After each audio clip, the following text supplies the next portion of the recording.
Welcome to the Partytrick podcast, where we inspire and empower you to elevate every day. Today, I chat with my friend Emily from I Have This Friend. She and her co founder Ingrid have launched I Have This Friend to bring smaller companies, amazing service providers to you to elevate your everyday. She is a phenomenal hostess. Stay tuned as we talk about entertaining and some of our favorite hacks and learn more about I Have This Friend. It is the coolest product. Emily, thank you so much for being here today. I am thrilled to connect with you and see your beautiful face and chat a little bit about I Have This Friend and all the fun events and founder stuff. Thank you for having me. I was listening to a couple episodes of the podcast and I was having the best time. So, Oh, yay. Truck being featured here. Thank you. Of course. Well, I would love for you to tell our listeners, tell us a little bit about your backstory. And I know you have a great business partner, co-founder, Ingrid, how you guys came to be, and tell us about I Have This Friend. Yes, I think it's helpful to hear from the very start. So, I will rewind to 2007 when Ingrid and I met in the seventh grade. Oh my God. We were We were in civics class, and she always brought chicken tenders into class, and I love chicken tenders. So that was kind of the origin story of the two of us. But we joke that our working relationship actually started when we were seniors in high school, editors of the yearbook together. So we've been best friends since then and kind of went our separate ways for our early careers. Ingrid went to Penn, I went to Michigan, and then she was super interested in hospitality. And so she ended up going into hospitality in New York City and working with Union Square Hospitality Group and Nice. had this really incredible opportunity. She was Danny Meyer's assistant to start and then um, joined this fellowship with Blackberry Farms. And so they sent her to all of the top hospitality institutions around the US. She was at the French Laundry and Meadowood and Danielle and Wow. Little and 11 Madison Park. Like it doesn't get cooler 2 years out of college. That's amazing. Good for her. Yes, it was so amazing. And then she went back to New York and was tasked with opening up the second and third locations of Daily Provisions, which is kind of an Hmm. all-day cafe concept.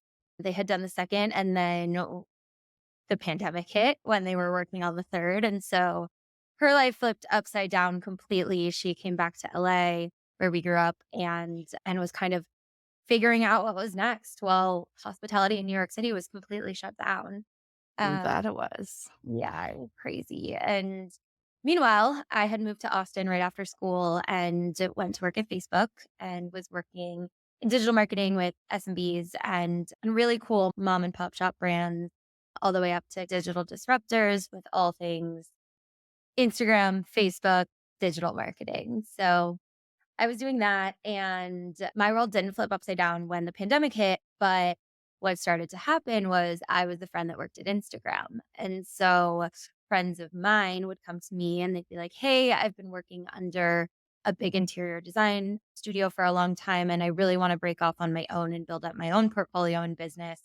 How do I do it on Instagram? Or they'd been working in fashion and they wanted to be a stylist and would ask me how to build their business on Instagram. And the answer was always the same, which was content.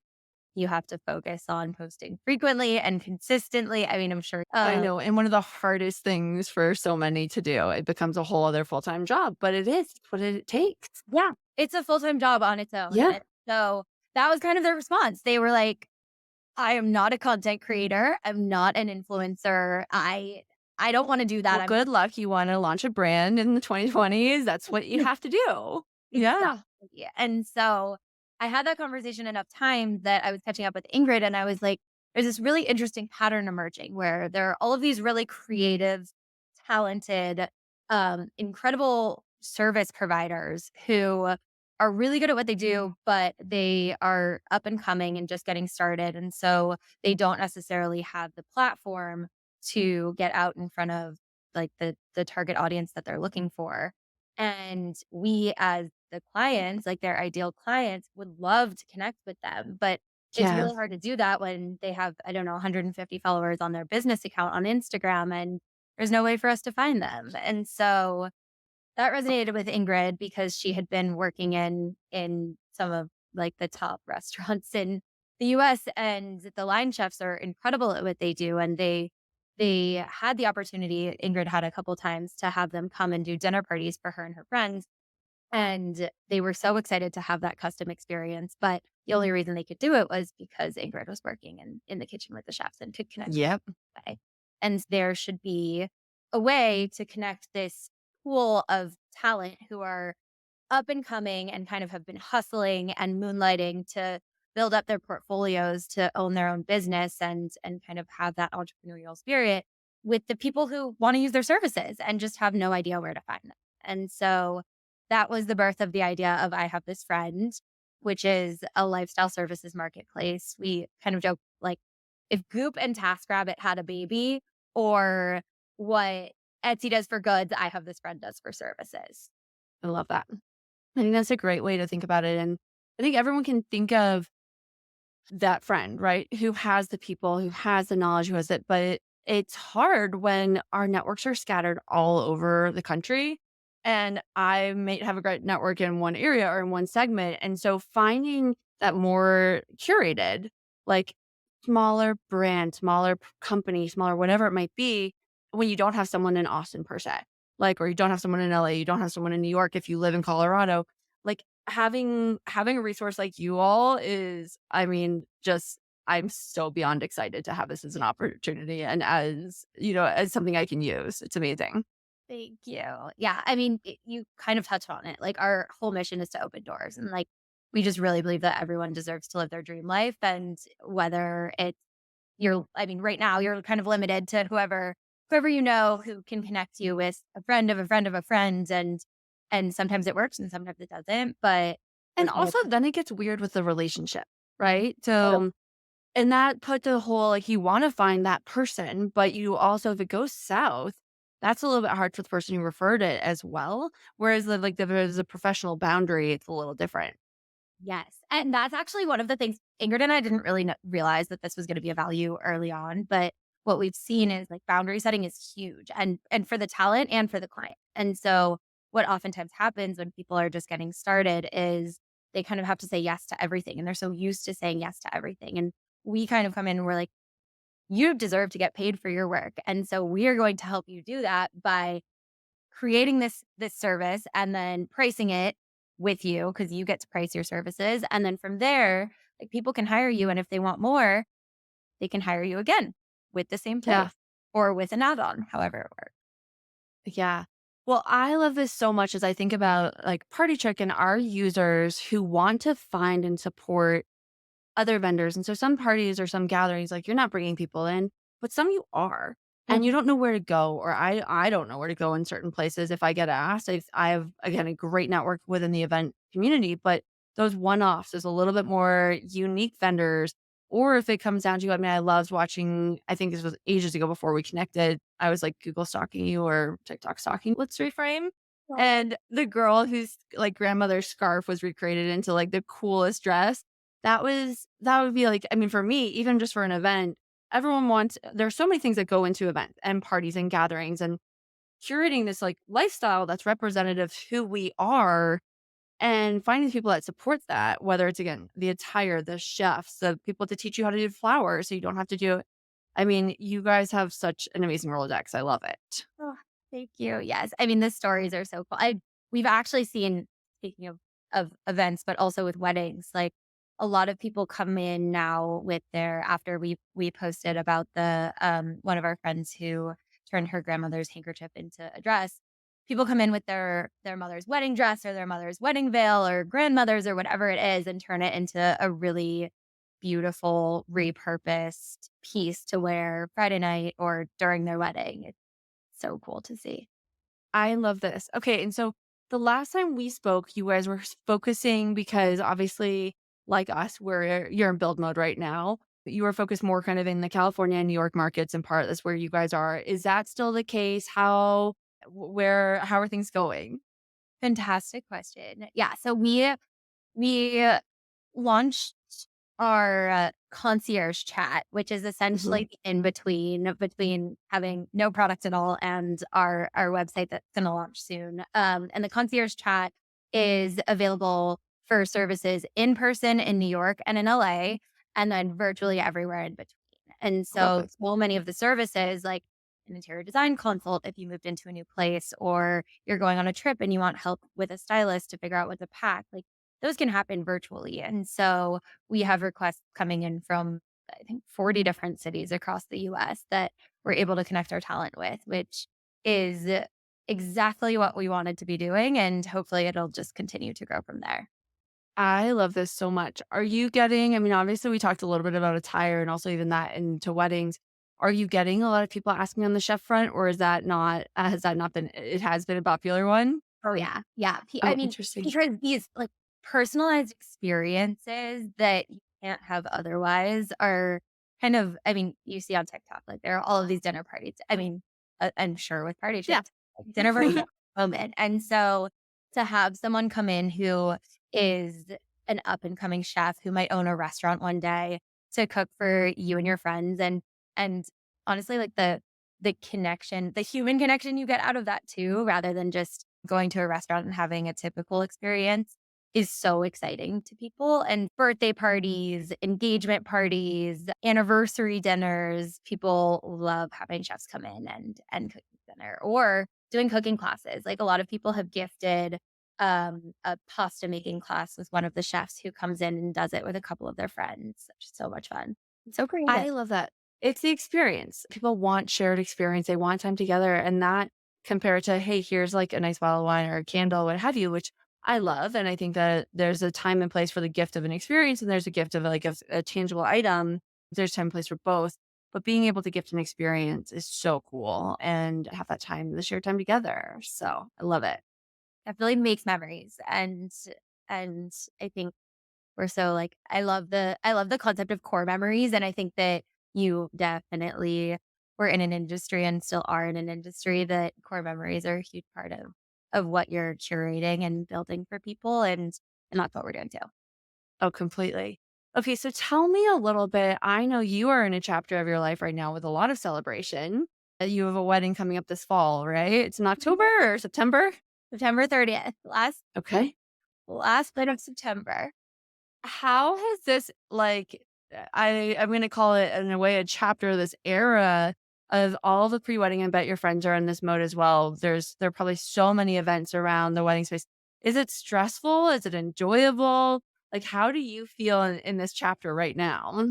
I mean, I would describe it as beautiful chaos, I think, Mhm. especially with building a company at the same time. It's very busy. So Ingrid and I from high school, 3 of our best friends are getting married this year, including me. Wow. So we have so many events and we're traveling across the world. We're actually heading off to London for a wedding next week. And so it's been so much fun and also so overwhelming because there's so much preparation that goes into it and everything's pretty expensive and lots of travel. And so kind of once you're there, it's the happiest moment ever. But the preparation is definitely a lot. Yeah, I think it's in a way like the prep and the cleanup. And I realize that's a weird way to say cleanup on those trips and what have you, but whatever. No, I I was totally gonna say, like, with the prep for in advance of a trip or even coming home and unpacking, like, it's great and having that shared experience when you're together, and then the before and the after, those are the pain points, and so however to streamline those and make those easier, like, obviously, we wanna help with party trick on that side, but that's a different but, I mean, it's exhausting, it's draining, but I think the reward is 100% worth it when you get those like, you get to build those memories together and share the time together. So, that's which one are you looking outside of yours? Is there anything that you're, like, particularly looking forward to the most, and, like, why? What is it about these? Like, what like, the choose an event, like a wedding. What's your favorite part about attending a wedding? Oh my gosh. Okay. That is such a hard question. I have I don't know, a creepy quality. Not creepy, but people say it's weird. I love watching wedding videos and like I'll watch strangers' wedding videos because I think that it's so much fun to see kind of the energy of the event and how much time people have spent into making the night something that they're going to remember. And so My favorite moments are for sure, and this might be an unpopular opinion, but the speeches. I love speeches, especially when they're good. But getting to have a shared experience with everyone in the room, who is everyone that the bride and groom love so much, and have a new perspective on what you may or may not already know about them, coming from some of their favorite people, is one of my favorite parts. And then, I mean, I love dancing, so being out on the dance floor and Totally. the late night party with the bride and groom is definitely a favorite part too. No, I love that. I think getting out and celebrating, but I love the when a toast is good. Mhm. Short, sweet, but you learn something. And it's not just your inside jokes. Like those are great for a few people, but it's you're learning and you're sharing something of value for the whole group. I mean, it's a tremendous gift. And that's why spending a little bit of time and intention behind it is amazing. Yeah. Yeah, we were at a wedding where a couple weeks ago where the groom's cousin took us on this journey essentially during his toast. And Okay. they had grown up together, and he actually grew up in the UK, and the groom had grown up in the US. And so they would go back and forth. And he told this story as if he had found a letter from when they were 10 years old, and he read us the letter. Oh my And God. I love this. about, I don't know, 45 seconds, a minute into this letter, we all started to realize that he was totally making it up, and it was hilarious. And so he was joking about what would have written at 10 years old about who he wanted his cousin to end up with. And the entire room couldn't stop laughing. It was so creative and such a like interesting take on a wedding speech that I hadn't heard of before. Oh my God, I love this so much. Actually, that brings up a question. Have you had any requests yet for people to write like toast writers? Yes, we ha Okay. and we're onboarding one because of that. I love We've that. had more than one request for help writing a toast for a wedding. Yeah. I think it's really people who do it well and like that story, it's so rare. And it's again, it's an amazing gift when it happens well. So having a little bit of extra support and nudge to pull those stories out and figure out what's gonna hit and what's not gonna hit and how to craft that story. Having a little support there, I think everyone needs that. So I'm glad you have a resource for it. That's Oh, yeah, amazing. we're so excited. That'll be probably we bring talent on in cohorts, so that'll probably be the next cohort in a month or 2. Got it. Amazing. Okay, and now when you entertain yourself, what are some of your go-to like, do you like entertaining yourself or do you just like attending? Yes. Uh, I love entertaining, but I would actually say my fiancé, Joey, is the true entertainer. He is a professionally trained chef. And Love it. so he at one point was going down the chef route as a career, but now it's just kind of a side passion. And so we host huge dinner parties casually, which sounds contradictory, but we'll have 16 people over for dinner on a Friday night with 12 hours notice. And so we just automatically go into hosting mode, and he cooks, thankfully for me. And then Yep. I kind of organize and curate whatever the tablescape and appetizers and drinks and all of the rest is going to be. I love that. Okay, what are your favorite hacks? And then do you have a favorite party trick that like you pull out every single time or what's your go-to? Okay, so hacks, I would say I have like a little cabinet where I keep everything that I like to put out on the tables. And so In one spot, nice and easy. one spot, nice and easy. I know where to grab it. I can like go in and check to make sure I have candles, or if I need to restock the candles or whatever it is. It's all living in one place, which is very helpful. I think Uh, that's a great one. yes. And then we both love homemade bread and fresh bread. And so we get like party trick wise, I think that's always a people pleaser, unless our friends are gluten free. Always have a gluten free option. But the fresh warm bread with some delicious, like very nice olive oil and vinegar, nothing beats it. So that's a big I one. love that. I think having that signature, and I used to when I was planning, always ask my clients, did they have some signature thing? Was it like they always had a lavender candle in their house, or they always would have a certain type of flower in their homes as well? Knowing those signature items I think it's something that people get to know you for and from, and like incorporating it over and over, they can expect it. And I think people do like to have that level of expectation. So having killer bread, someone shared this funny TikTok with me the other day of this challah that ran down a table with candles in it. Right. I know who made it. They're going to be Oh, wait, featured on really? Friends. Oh my God. I love this. So funny. Yeah, Cassie on my head of party sent this. And she's like, Virginia, how cool. And I was like, oh my God, I love it. But having something like that where it's like, that I wouldn't do every single week, but like, who knows? Maybe some do. But having a signature thing that people can expect, a little go-to. And as well, I was actually creating some content with Cassidy, and I do the same thing. I have one little area, and I actually have a separate set of flatware that I keep for events versus my day-to-day. And it's not very expensive. It's like very basic Amazon. But Okay. what it does is it looks nice, and it guarantees there's always enough, because like my forks and spoons, so I have 2 kids and they like take stuff all over. Yeah. And if I have to pull together something last minute and I go and I only have 6 forks, but I needed 8 and I shouldn't even have 12 in there and they're missing, but you just assume that you have your flatware. Well, it goes away. It's like socks. They disappear.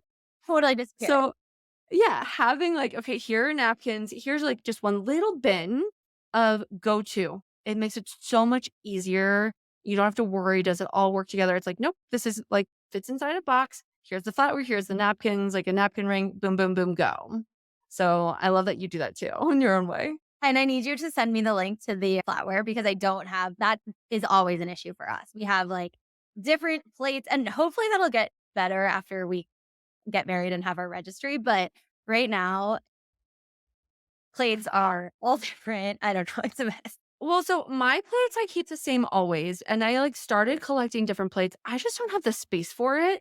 So mixing up the flatware, because plates take so much space, was one of the easiest things for me. I'm like, white, simple plate. It always works.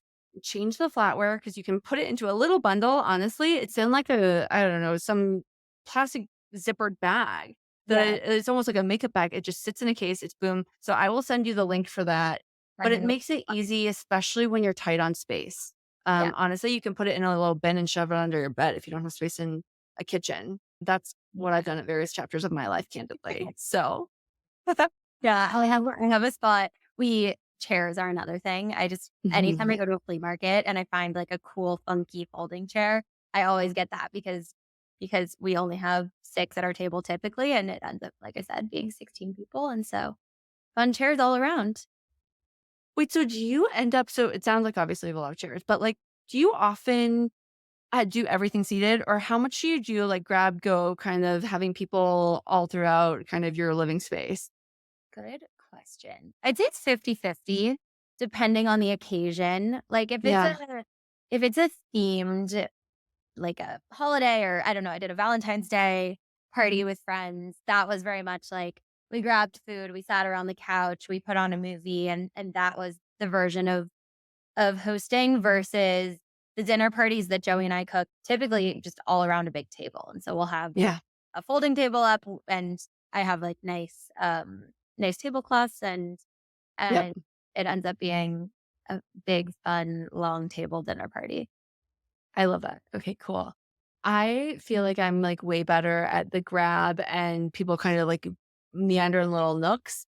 In part, I have the space for the other. I just like the vibe. So I think it's fun to kind of, and I should challenge it. I think people like novel, right? And they like to try something new and different. And even when hosting, trying something a little bit different, like it's good to have a signature in your back pocket because it makes the prep easier. Totally. But yeah, for sure. Okay. Have you had any epic hosting fails when you've had people over, like where all the food, I won't tell Joe, I promise. But like all the food burns or people get, like, has anything drastically bad happened? Yes. Well, okay, drastically, I'm being dramatic by calling it drastically, but we got an uni, one of those pizza ovens, the uni pizza Hmm. oven, Oh, and yeah, we're yeah. so excited to use it. And I think we thought that we got the one with the gas plug-in that was going to be easy to control the temperature of, but Yeah. we actually got the one that requires charcoal. And so we we did what we thought we were supposed to do, and we burned every single pizza, and that was what everyone was eating. And so we ended Oh, fun. up food, pivot and order food. because everything burned. And we have since mastered the uni, but it was probably not a good idea to do it for the first time when we were hosting. Sometimes that's a hard thing to do first time, but I'm sure it was very memorable. And you know what? Great recovery, right? It's just like, all right, cool. At the end of the day, that made it memorable. And it was, hey, remember that time? And now you have the ability, you only go up from there, right? If you have something that's Yeah. so amazing that first time, and then people come to expect that, and it just kind of goes downhill. But I love that. That's funny. Yeah, Amazing. it was. It was Nice. super sad. We were so excited about the pizzas. Aw. I love a good pizza party, like, even just as basic as paper plates and pizza, and then great candles or great flowers. It's like juxtaposition about the informality of pizza with, getting everyone to celebrate. There's something just really fun about that. So, We did it. We got the craft paper for a friend. mhm. We got craft paper and put it out on the table with crayons. And so it was a pizza party. And then also people could kind of like draw or write whenever they wanted on the table, which felt like we were seven again, but also was so much fun. A fun little twist. I think that's a great way to kind of also get people engaged, give them something to do. And people they want something to do. So giving them to doodle on or make it, I love when people do that. And I need to do more of that on my own, honestly. You think about it, like you go to a restaurant and kids have little menus that they get to doodle on. Like we should have that as well. We should. Yeah. Yeah. Also, it looks great. Yeah, it looks great. I cut out some of the drawings and kept them because friends made the funniest drawings. So good memories. That's so fun. Okay, so what is next for I have this friend. Obviously, website is launching soon. Do you have kind of a time frame for it? How can we help you? Website's launching soon, but I would say like that that's the tech side of it. The community is what really is growing and flourishing and what we're so excited about. And so coming to join the community, joining our newsletter, following along. We're Ingrid and I are pretty transparent on our journey. So following along on TikTok and Instagram. And then if you know anyone great or if you are someone great who would be a good addition to our talent community. Like we are bringing in so many talented friends and the more the merrier. So definitely send them our way. That's amazing. So, listeners, if you have one of those friends who's starting something or is just that go to person in your network, send them to Emily and Ingrid. And it sounds like what you said earlier, you guys launch kind of new talent once a month. So, that's kind of fun also when you're part of your community to kind of stay tuned and see what's coming. I think people always want like that new release and be like, oh my goodness, like this person, this skill set is now available and they wouldn't know before. I think when people know something's an option for them, it just expands your minds. And Yeah, otherwise we just go to what we know. So it's such fun to explore and totally. follow along. Time to get work. Yeah. Well, Emily, thank you so much. Everyone, please check her out. We'll pop everything in show notes below in terms of links and where to find Emily, where to find Ingrid, and how to kind of support I Have This Friend. Use them for your next dinner party using Partytrick. It'll make it that much easier for you. Again, thank you. And I am so excited to hear how your travels go this summer and all about your wedding. I know it's going to be amazing. Thank you. Yes, a party trick. I have this friend collab coming very soon. I love it. Love it. So, all right, Emily, I'll talk to you soon. Talk to you soon. Bye.